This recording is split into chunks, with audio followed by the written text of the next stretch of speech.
Shalom saudara yang terkasih dalam Tuhan Yesus. Hari ini kita mau belajar tentang kutuk dan berkat. Dalam Yakobus 3 ayat 9 sampai 11. Dengan lidah kita memuji Tuhan Bapa kita, dan dengan lidah kita mengutuk manusia yang diciptakan menurut rupa Allah. Dari mulut yang satu keluar berkat dan kutuk. Hal ini saudara-saudaraku tidak boleh demikian terjadi. Kita bahas tentang kutuk serapah. Apa saudara? Alkitab berkata bahwa lidah kita itu seperti api. Api yang kecil bisa menghanguskan hutan, dan api yang kecil bisa meledakkan pom bensin. Betul? Makanya ditulis dilarang merokok. Betul? Sekali ngerokok meledak. Artinya apa? Bahwa lidah kita itu ada kuasa. Nah, ngomong sebelahnya, lidahmu ada kuasa. Nah, mari kita buka Alkitab kita saat ini. Kita buka Kitab Bilangan pasal 22 ayat 5 sampai dengan ke 11. Raja ini mengirim utusan kepada Bileam bin Beor ke Petor yang di tepi sungai Efrat, ke negeri teman-teman sebangsanya, untuk memanggil dia dengan pesan, ketahuilah, ada suatu bangsa keluar dari Mesir, sungguh sampai tertutup permukaan bumi olehnya, dan mereka sedang berkemah di depanku. Ayat 6 sudah baca?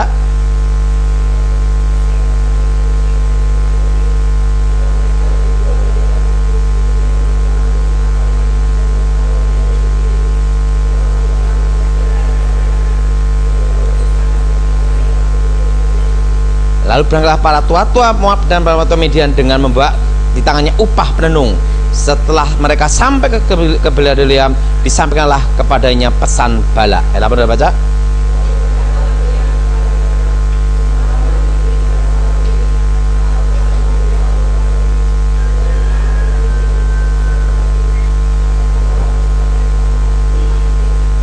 Saudara yang kasih dalam Tuhan, Bileam adalah nabi palsu. Apa saudara? Nabi apa? Tetapi mulutnya ada kuasa. Kalau dia mengutuk orang, terkutuklah orang tersebut. Maka Balak bin Beor, raja Moab, minta supaya Bileam bin Beor mengutuk Israel. Saudara, untuk melepaskan bangsa Israel dari tanah Mesir, Tuhan cukup mengutus seorang utusan, namanya Musa. Amin. Amin.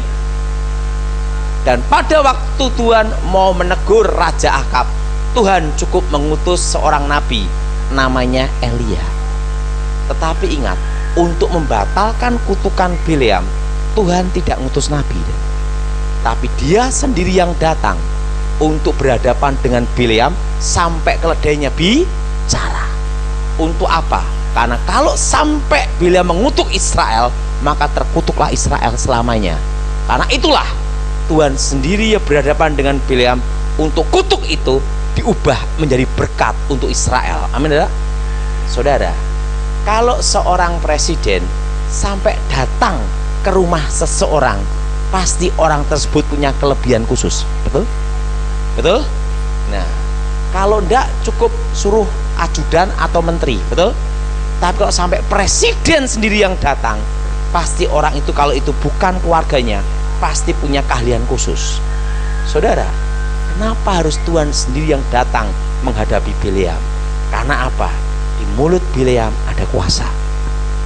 Nah, sebelum saya bertobat, guru saya memberitahu saya bahwa ada suatu kutukan yang tidak bisa dibatalkan oleh mantra apapun dan ruatan ritual apapun, dan yang bisa membatalkan hanya Yang Maha Kuasa. Dan bagaimana cara mengutuk itu? Posisi pertama harus marah. Apa saudara? Apa saudara? Marah. Kedua, spontan. Ketiga, alasan yang kuat. Apa saudara? Kutuk tanpa alasan itu tidak bisa. Pertama marah, kedua saudara spontan, ketiga saudara alasan yang kuat, dan yang keempat di depan muka. Nah, bisa enggak ngutuk pakai impun? Enggak bisa. Ada peraturan kutuk Arti kutuk itu apa? Kata-kata yang mengikat. yang menyebabkan penderitaan, kehancuran, malapetaka, musibah, dan kematian abadi. Itu namanya kutuk. Jadi kata-kata. Dan yang kelima, harus ada dalam salah satu 4 posisi. Apa saudara? Nah, pertama, kedudukan lebih tinggi yang berhubungan dengan darah. Orang tua ngutuk anak jadi, tapi tanpa alasan tidak bisa. Kalau orang tuanya itu latah ngutuk terus, tidak bisa, adalah tanpa alasan yang kuat tidak bisa.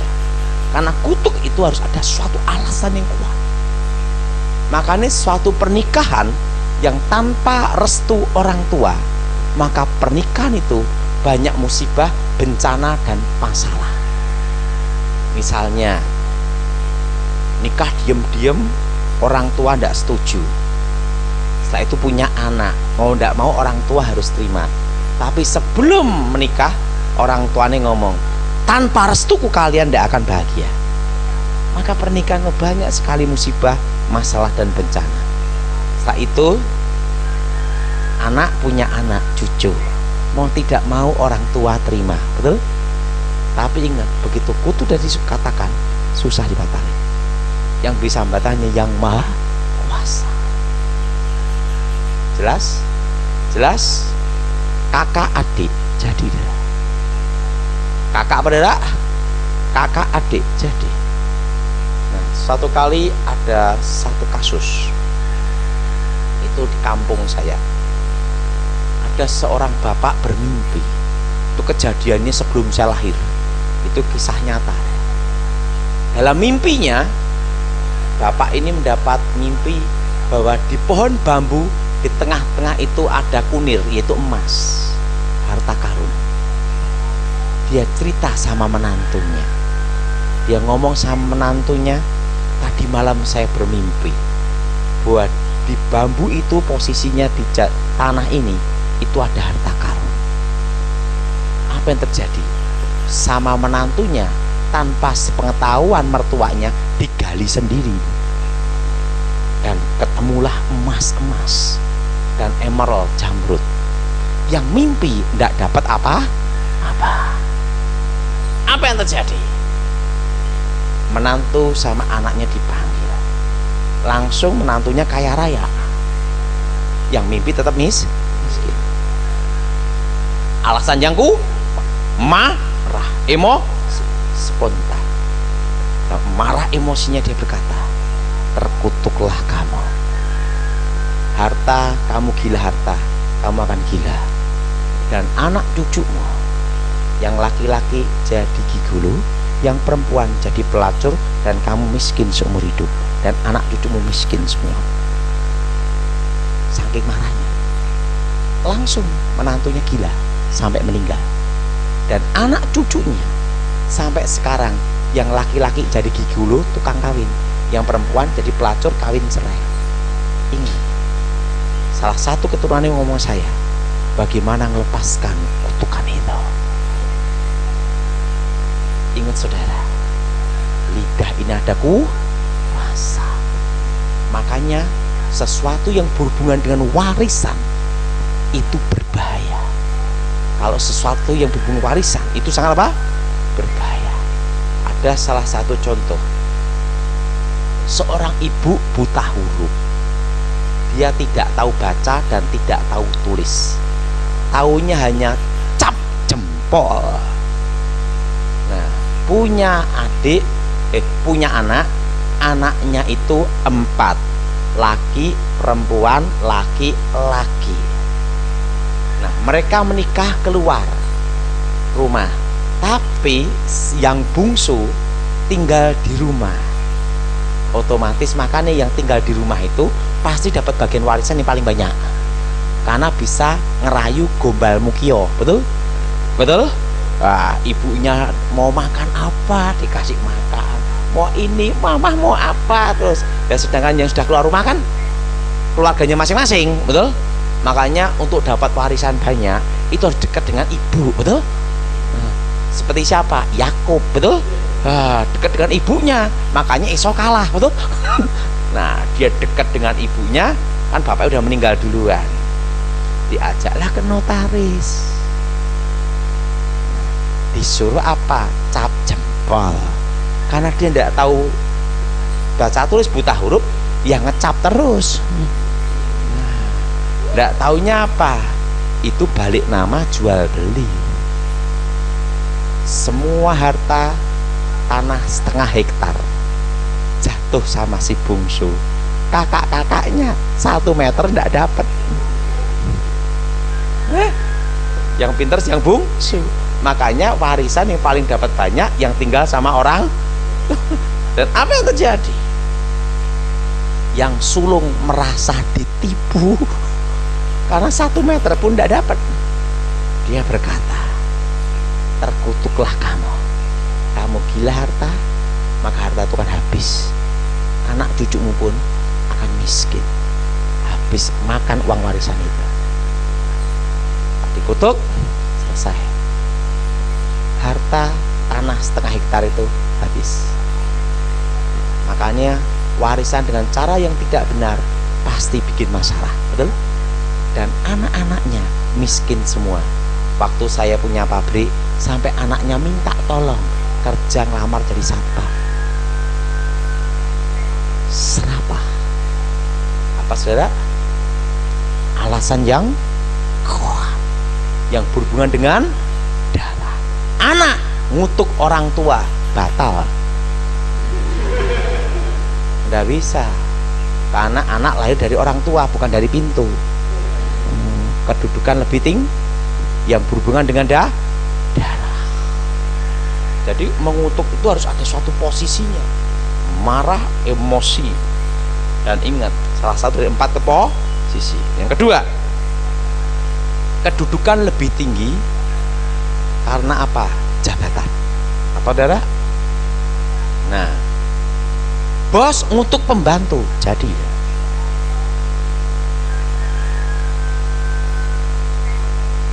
punya pembantu, kasih tahu susah kali, kamu itu kok bekok, goblok, alasan yang kuat, emosi spontan, jadi deh. Itu pembantu suruh ke kiri, belok ke kanan terus. Alasan yang kuat. Suatu kali ada, ingat, posisi kedudukan apa? Lebih apa? Tinggi dalam jabatan. Ada seorang bos baru, anak muda, dia jadi bos. Dapat warisan dari orang tua, jadi bos. Nah, dia punya pegawai, orang kepercayaannya orang Kristen lagi. Nah, setelah itu tidak taunya orang kepercayaannya Kristen ini korupsi sampai bangkrut habis. Dalam hidup ini yang paling susah itu adalah bekas orang kaya, betul? Dan yang paling enak hidupnya bekas orang miskin, betul? Kalau bekas orang kaya tuh mentalnya down bener, betul? Dulu biasa naik Mercy, tiba-tiba naik bajaj, rasanya gimana lah? Betul? Nah, makanya Pak Kerdi tidak boleh ngalami. Biasa naik Rolls Royce, naik apa itu? Mau tiba-tiba naik apa? Teruntung, duduk. Wah, itu makan hati itu, betul? Betul? Pak Kerdi tidak akan ngalami karena diberkati Tuhan, betul? No. Orang kaya tiba-tiba jatuh. Yang korupsi adalah anak buah kepercayaannya orang Kristen lagi. Ingat, selama belum dipecat itu kutukan bisa terjadi. Langsung dia berkata sama pegawai ini, kamu orang yang saya percaya, tapi kamu nipu uang saya. Hasil kamu uang tipu saya tidak akan jadi halal bagi kamu. Kamu akan jatuh miskin, lebih susah dari saya. Kemanapun kamu pergi pasti ditolak. Setelah dikutuk, sumpahin, baru dipecat. Kalau udah dipecat udah beda posisi dah. Baru dipecat. Bapak ini kerja apapun habis, ngelamar kerjaan ditolak, sampai jadi satpam pun ditolak. Terusan dia datang di Bandung di gereja waktu saya khotbah, dia berkata, tolong bagaimana lepaskan kutukan itu. Ingat saudara, posisi lebih tinggi, jabatan. Sopir untuk bosnya, kurus tambah gemuk. Kenapa? Selama digaji batal semua. Posisinya beda. Jelas saudara? Jelas? Ingat, lidah ini ada kuasa. Makanya saudara, kalau seorang ibu waktu dia hamil, dia tidak terima dengan kehamilannya dia kutukin dirinya sendiri, anak itu lahir pasti jadi masalah. Apa saudara? Jadi yang kedua adalah duka lebih tinggi yang berhubungan dengan apa? Jabatan. Jelas? Ini penting sekali, ini berhubungan dengan jabatan. Guru ngutuk murid jadi. Guru ngutuk murid jadi. Tapi tanpa alasan yang kuat tidak bisa. Harus apa? Emosi. Maka disebut api. Karena itu sini panas, ucapan jadi. Makanya saudara itu jangan ngutuk anak, itu bahaya. Kamu itu kalau pas marah emosi spontan, kamu nakal, nanti jadi setan. Setelah jadi setan bener, mama berdoa, Tuhan kenapa dia jadi setan? Langsung Tuhan ngomong, kamu yang minta. Hati-hati, lidah ini ada kuasa. Ingat, spontan marah alasan yang kuat jadi. Yang ketiga, karena ketidakadilan. Apa saudara? Karena saudara, maka Alkitab kata apa? Kutuk itu di rumah orang-orang fasik. Saudara tahu tentang kisah Ken Arok dan Ken Dedes, Empu Gandring. Ken Arok mabuk kepayang dengan seorang perempuan yang sudah punya suami. Nama suaminya Tunggul Ametung.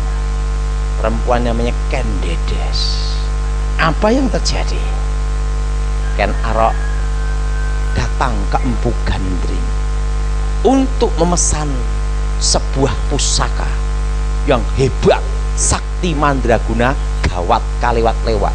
Udah gawat lewat. Nah, dia berkata sama sang empu, Empu, aku punya tugas yang besar.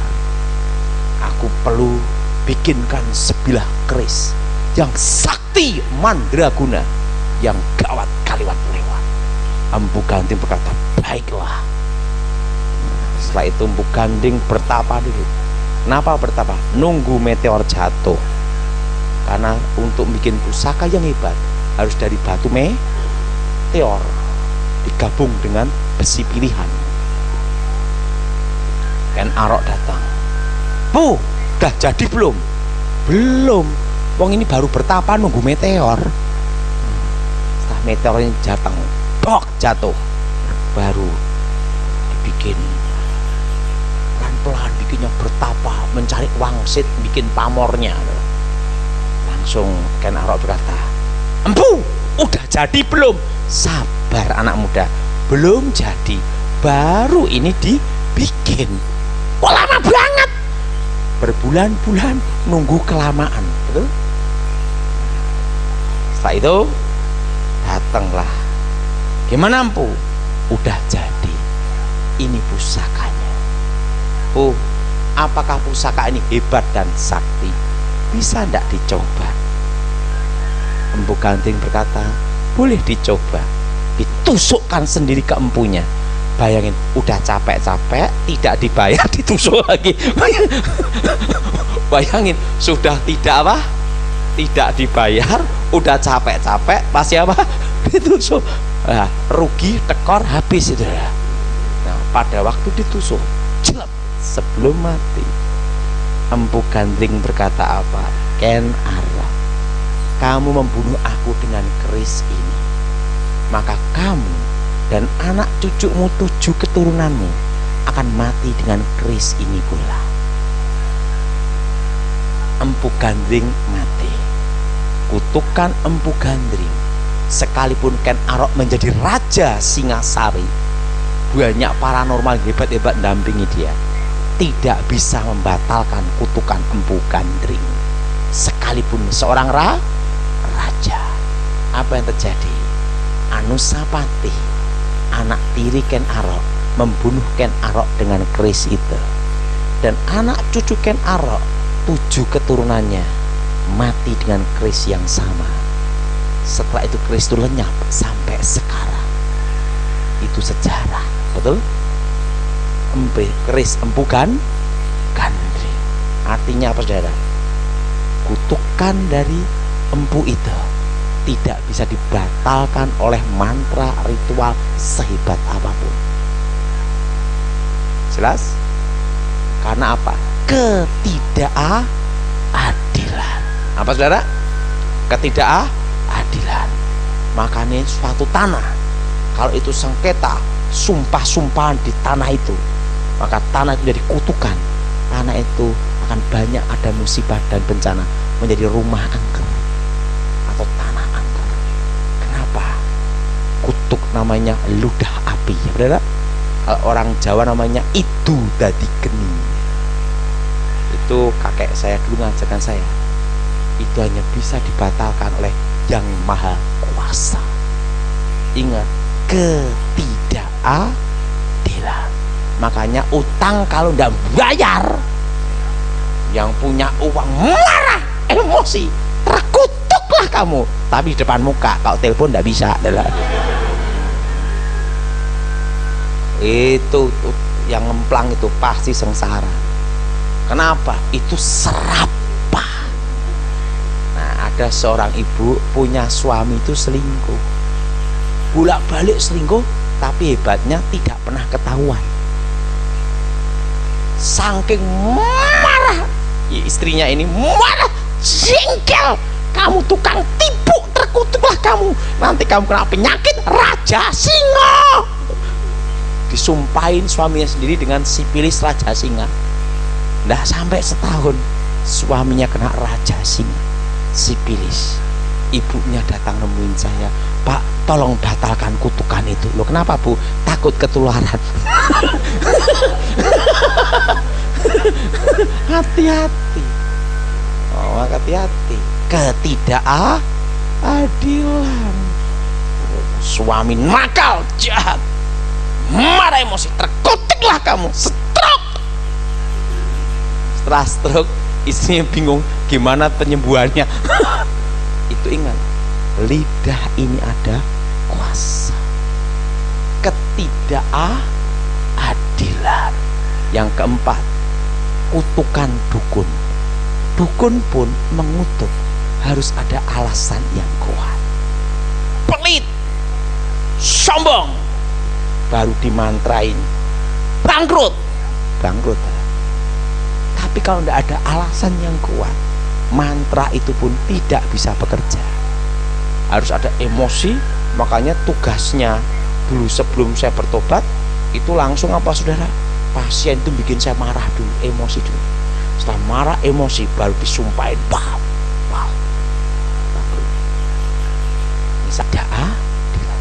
Itu kutukan dukun pun harus ada alasan yang kuat. Tanpa alasan yang kuat tetap tidak bisa. Makanya ilmu pelet guna-guna. Misalnya ada perempuan sombong, wajahmu kayak monyet, garap pasti kena. Dimantrai, disumpahi kutukan, pasti perempuan tuh ditutup, tidak bisa nikah. Jadi tanpa alasan yang kuat tidak bisa. Dukun pun mengutuk harus ada alasan yang kuat. Nah, bagaimana cara membatalkannya? Yang bisa membatalkan hanya apa? Yang Maha Kuasa. Ini semua Yang Maha Kuasa. Cara membatalkan kutukan itu namanya kutuk sumpah serapah, ludah api. Artinya apa? Orang Jawa itu dadikan ludah menjadi api. Itu cara membatalkannya. Yang bersangkutan berdoa seperti ini. Ini saya semua dalam nama Yesus, segala kutuk ludah api, kutuk sumpah serapah orang-orang kuat. Ingat, nama itu kutuk sumpah serapah apa? Orang-orang kuat. Kami batalkan, kami hancurkan, kami putuskan dalam nama Yesus. Segala kutuk ludah api, kutuk sumpah serapah orang-orang kuat atas hidupku yang diucapkan sebutan nama orang itu, kami batalkan dalam nama Yesus. Nah, cirinya kalau kena kutukan itu ada. Kutukan itu ditanam dalam roh. Jadi hari, jam, tanggal dikutuk itu tidak bisa lupa seumur hidup. Karena kutukan itu ditancapkan dalam roh. Pak, kalau aku dikutuk lupa gimana? Belum kena berarti. Jelas? Cirinya kena itu jam, tanggal, hari, waktu dikutuk itu menghantui terus. Nah, itu harus dibatalkan. Pak, kalau yang tak kutuk anakku sendiri gimana? Cabut itu. Cara nyabutnya gimana? Anaknya diajar doa itu. Di dalam nama Tuhan Yesus. Dalam nama Tuhan Yesus. Segala kutuk sumpah serapah orang-orang kuat, ludah api. Nah, sebut nama yang ngutuk, ibunya yang ngomong ibunya. Kami batalkan, hancurkan dalam nama Yesus. Darah Yesus bebaskan. Jelas? Yang pendeta hanya bantu doa, tapi untuk membatalkan ada yang bersangkutan sendiri. Ingat, kalau cirinya kena kutukan itu hari, jam, tanggal, waktu dikutuk tidak akan lupa seumur hidup.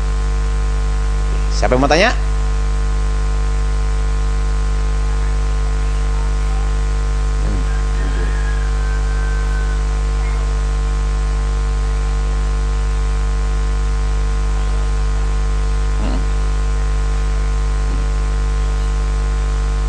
Suatu kutukan terjadi kalau ada alasan yang kuat.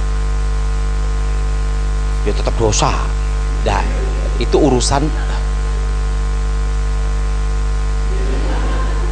urusan yang maha karena suatu kutukan itu terjadi kalau ada alasan yang kuat. Arti alasan kuat itu artinya apa? Pasti salah. Jelas? Suatu kutukan itu terjadi kalau yang bersangkutan betul bersalah. Tapi kalau tidak bersalah, tidak bisa dikutuk.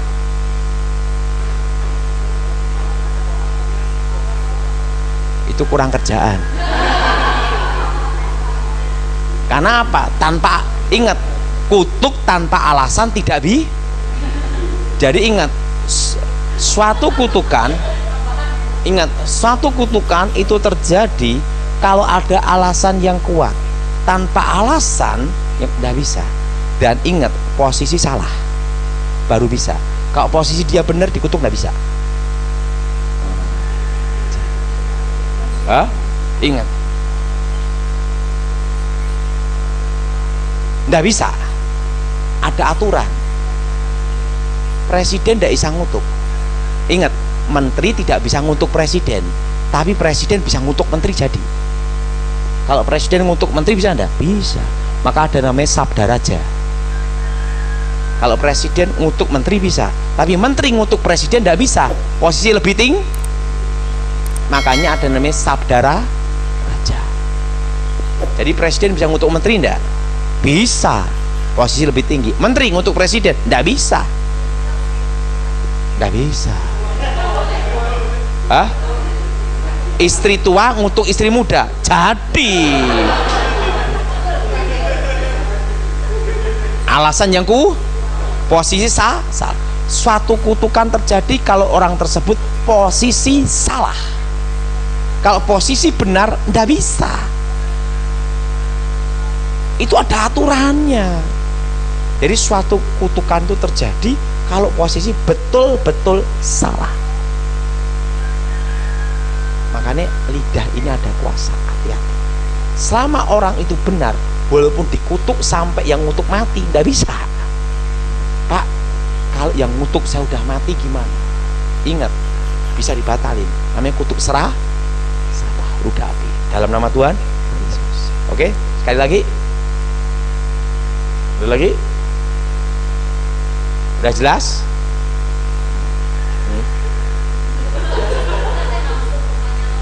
Nah,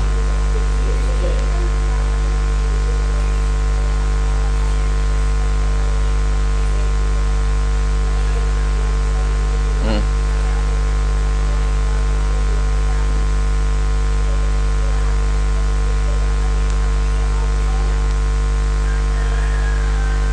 Enggak, asal tidak ikut ritual. Ya kan menghormati keluarga aja toh. Penting tidak boleh ikut ritual dan tidak ikut dupa. Udah selesai. Tidak usah. Nanti kalau apa-apa tidak bisa. Oh jadi Kristen jadi antik gitu lah. Tidak mau kumpul-kumpulan gitu. Ingat harus jadi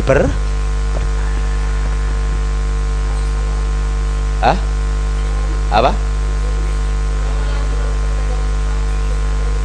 Ya dibatalin dalam nama Tuhan Yesus. Amin. Oke, kita bangkit berdiri saat ini. Yuk kita ikuti saya doa semua. Ini semua di dalam nama Tuhan Yesus.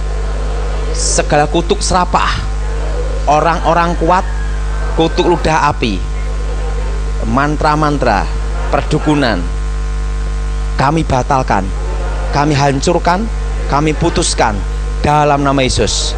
Segala kutuk serapah, kutuk orang-orang kuat, ludah api, kami batalkan dalam nama Yesus.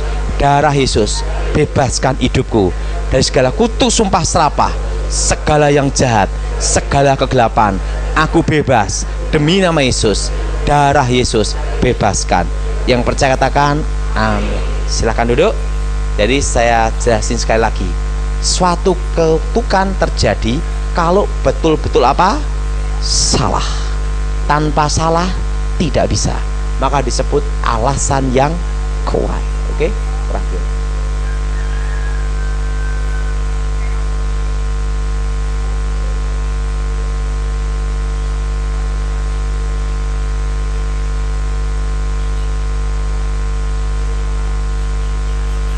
Udah bisa. Nggak kena. Karena yang berhubungan salah ini bukan berhubungan dengan ritual, tapi yang disebut namanya norma hidup. Jelas?